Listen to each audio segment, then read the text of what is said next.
Dear students, आज हमारा topic है उत्तर व्यवहारवाद की विशेषताएं। उत्तर व्यवहारवाद के प्रतिपादक डेविड ईस्टर ने 7 सिद्धांत पेश किए जिन्हें उत्तर व्यवहारवाद के मुख्य सिद्धांत माना जाता है। इन 7 सिद्धांतों को सामूहिक रूप से संबद्धता की धारणा कहा जाता है। उत्तर व्यवहारवाद की विशेषताएं।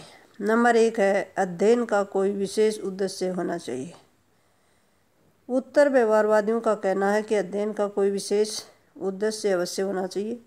व्यवहारवादी सिद्धांत को स्वीकार करते हैं कि अस्पष्ट होने से गलत होना अच्छा है, परंतु उत्तर व्यवहारवादी सिद्धांत की अपेक्षा इस नियम पर बल देते हैं कि अपेक्षा अस्पष्ट होना अच्छा है। साधारण शब्दों में इस समग्र व्याख्या का अभिप्राय यह है कि उत्तर व्यवहारवाद राजनीतिक तथ्यों का ऐसा अध्ययन करने पर बल देता है जिनका सामाजिक या राजनीतिक जीवन की समस्याओं से कोई ना कोई संबंध जरूर होता है। यदि अध्ययन करने वाली वस्तु का सामाजिक जीवन से कोई संबंध नहीं है तो उस अध्ययन का कोई विशेष उद्देश्य भी नहीं होता है। उत्तर व्यवहारवाद इस बात पर बल देता है कि प्रत्येक शोध का लाभदायक होना आवश्यक है। पॉइंट नंबर 2 है सामाजिक परिवर्तन पर बल। उत्तर व्यवहारवाद सामाजिक परिवर्तन पर बल देता है। उत्तर व्यवहारवाद इस बात का समर्थन करता है कि राजनीतिक शास्त्र सामाजिक संरक्षण की अपेक्षा सामाजिक परिवर्तन पर बल देता है। साधारण शब्दों में कहें तो ये विचारधारा इस तथ्य पर बल देती है कि राजनीतिक वैज्ञानिकों के लिए सामाजिक परिवर्तन संबंधी कोई योगदान नहीं देना है तो इस अध्ययन का कोई भी व्यवहारिक लाभ नहीं हो सकता है। व्यवहारवाद सामाजिक परिवर्तन पर बल नहीं देता है, इसलिए इसे प्रतिक्रियावादी धारणा माना जाता है। उत्तर व्यवहारवाद सामाजिक परिवर्तन को विशेष महत्व देता है और इसी कारण इसे प्रगतिशील धारणा माना जाता है। पॉइंट नंबर 3 है मानव की उचित आवश्यकताओं को सामने रखना चाहिए।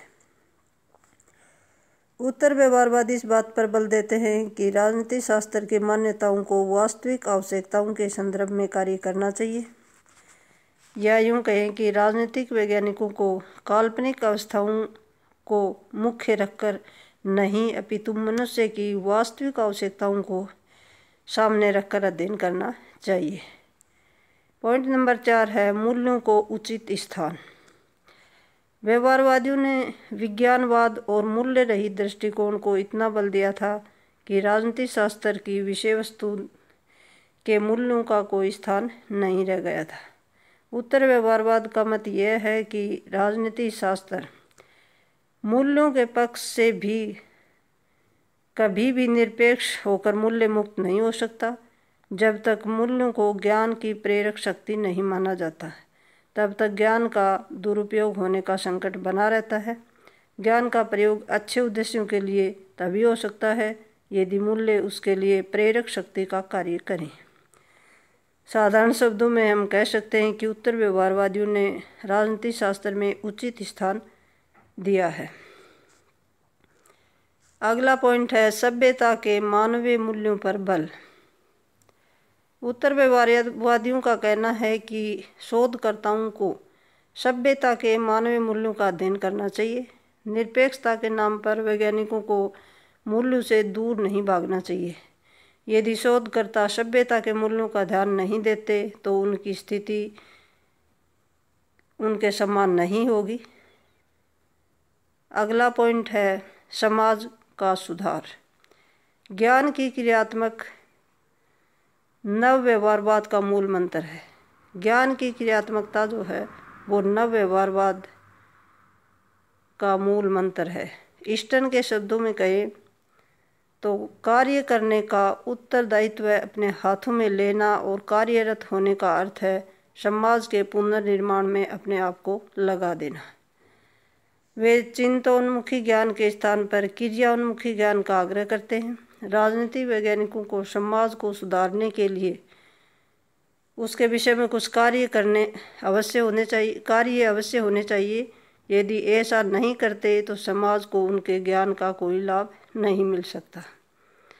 अगला पॉइंट है राजनीतिक वैज्ञानिकों को सामाजिक समस्याओं से अलग नहीं करना चाहिए। राजनीति को उत्तर व्यवहारवादी दूर से देखने की बात की बजाय राजनीति को घर में आने देने की बात करते हैं। राजनीतिकरण उनके अनुसार वस्तु स्थिति के अनुकूल है।